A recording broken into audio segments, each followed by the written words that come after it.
नमस्कार. हवामान अंदाज आणि बातम्या या आपल्या यूट्यूब चॅनलमध्ये मी किरण वाघमोडे तुम्हा सर्वांचं स्वागत करतो. आज 26 नोव्हेंबर सायंकाळचे 5:30 वाजत आलेत आणि आत्ता आपण पाहूयात की आज रात्री आणि उद्या राज्यातील हवामान कसे राहील. सर्वात प्रथम चक्रीवादळाचं आपण अपडेट घेणार आहोत. पण सर्वात प्रथम जे आज सकाळी थंडी पाहायला मिळाली, नाशिक, पुणे, अहिल्यानगर, सोलापूरच्या उत्तर भागांमध्ये कडाक्याची थंडी होती. ग्रामीण भागात काही ठिकाणी तापमान 10 अंश सेल्सिअसपेक्षा कमी पाहायला मिळालं. शहरी भागातसुद्धा 10 अंश सेल्सिअसच्या आसपास तापमान हे पाहायला मिळाले.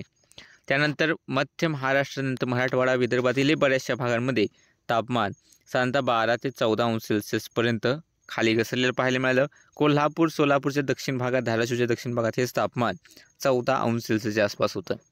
मुंबईच्या आसपासही आज चांगली थंडी होती. तापमान 16 ते 18 अंश सेल्सिअसच्या आसपासपर्यंत खाली घसरलं. रायगड, रत्नागिरी, सिंधुदुर्गकडे सुद्धा तापमानात घट हे पाहायला मिळते. आणि मुंबई, ठाणे, पालघरचे किंवा ठाणे पालघरचे जे काय किनारपट्टीपासून दूरचे भाग आहेत, या ठिकाणीही बऱ्यापैकी चांगली थंडी 14-13 अंश सेल्सिअसपर्यंत तापमान पाहायला मिळालं. आणि तुम्ही नकाशात सुद्धा पाहू शकता की राज्यातील सर्वच भागांमध्ये हा जो काही निळा रंग दिसतोय, म्हणजे तापमान नेहमीपेक्षा 1.5 ते 3 अंश सेल्सिअसने कमी पाहायला मिळते.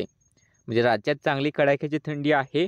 आणि ही थंडी येण्यामागचं कारण उत्तरेकडचे थंड वाऱ्यांचे प्रवाह वाढलेत. सोबतच बंगालच्या उपसागरात इकडे डीप डिप्रेशन आहे, त्याचं पुढे चक्रीवादळ बनेल. पण त्याच्या प्रभावानुसार उत्तरेकडच्या वाऱ्यांचे प्रवाह राज्यात वाढलेले आहेत किंवा अजून वाढणार आहेत. त्यामुळे दिवसाचं आणि रात्रीचं तापमान पुढील 2 ते 3 दिवसात अजून कमी होईल.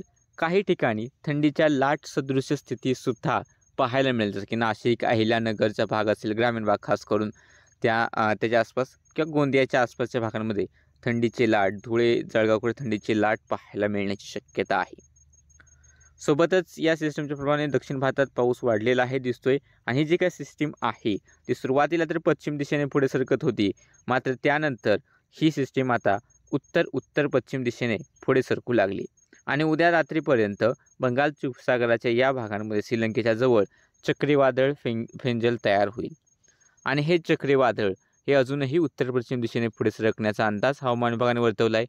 पण नक्की हे कुठे लँडफॉल करेल, म्हणजे कुठे धडकेल, याबाबत अजूनही स्पष्टता दिसत नाही.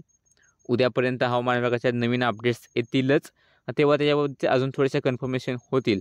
पण तुर्तास तरी हे नक्की कुठे धडकेल याबाबतचा अंदाज अजूनही क्लिअर नाही. आणि जेव्हा हे धडकल किंवा याचा जो अंदाज येईल हवामान विभागाचा ॲक्युरेट किंवा विविध मॉडेलनुसार एकच जर अंदाज आला तर त्याच्यानंतर आपण त्याचे अपडेट्स देऊ. पण सध्या तरी राज्यात पाऊस नाही आहे. या सिस्टीमचा प्रभाव फक्त असाच आहे की उत्तरेकडचे थंड वारे वेगाने राज्याकडे वाहतील आणि तापमानात घट, ही दिवसाचं तापमान असेल किंवा रात्रीचं तापमान असेल, त्यात घट पाहायला मिळेल.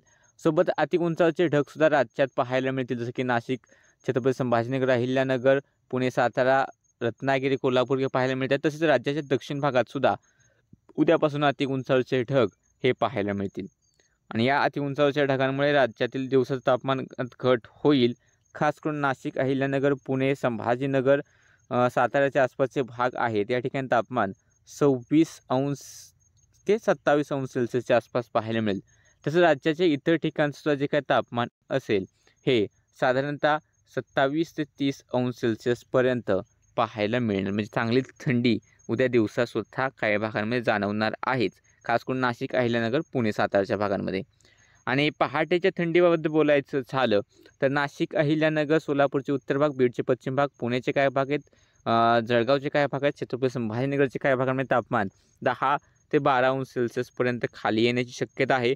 काही ठिकाणी 10 अंश सेल्सिअसपेक्षा कमी तापमान पाहायला मिळेल, जसं की ग्रामीण भाग असतील त्या ठिकाणी तापमान 8 अंश सेल्सिअस, 9 अंश सेल्सिअसपर्यंत खाली येऊ शकतात. आणि त्या ठिकाणी खास करून नाशिक, अहिल्यानगर, जळगावचे हे काही गाव आहेत, धुळ्याचे काही गाव आहेत, या ठिकाणी थंडीचे लाट सदृश स्थिती पाहायला मिळेल. तसेच राज्यातील कोकण विभाग वगळता राज्यातील इतर सर्वच भागांमध्ये तापमान 12 ते 14 अंश सेल्सिअसच्या दरम्यान पाहायला मिळेल, जे की कडाक्याची थंडीचंच लक्षण आहे किंवा चांगली थंडीच आहे. मुंबई, ठाणे, पालघरच्या आसपास तापमान हे साधारणतः 16 अंश सेल्सिअसच्या आसपासपर्यंत खाली आलेलं पाहायला मिळेल. ठाणे पालघरचे किनारपट्टीपासून दूर जे भाग असतील, ज्या ठिकाणी तापमान 13-14 सेल्सिअसपर्यंत राहील. रत्नागिरी, रायगडचे पूर्वेकडील किनारपट्टीपासून दूर भाग आहेत, त्या ठिकाणी तापमान 14 ते 16 अंश सेल्सिअसपर्यंत राहू शकते आणि किनारपट्टीच्या भागांमध्ये हे दक्षिणेकडे हे तापमान 16 ते 18 अंश सेल्सिअसपर्यंत राहण्याची शक्यता आहे. म्हणजे रातच्या थंडीचा कडाका हा वाढलेला पाहायला मिळेल. बाकी सध्याच्या अपडेटमध्ये इतकंच. जर हवामानाचे अंदाज पाहायचे असतील तर चॅनलला आत्ता सबस्क्राईब करून घ्या. व्हिडिओ लाईक आणि शेअर करायला विसरू नका.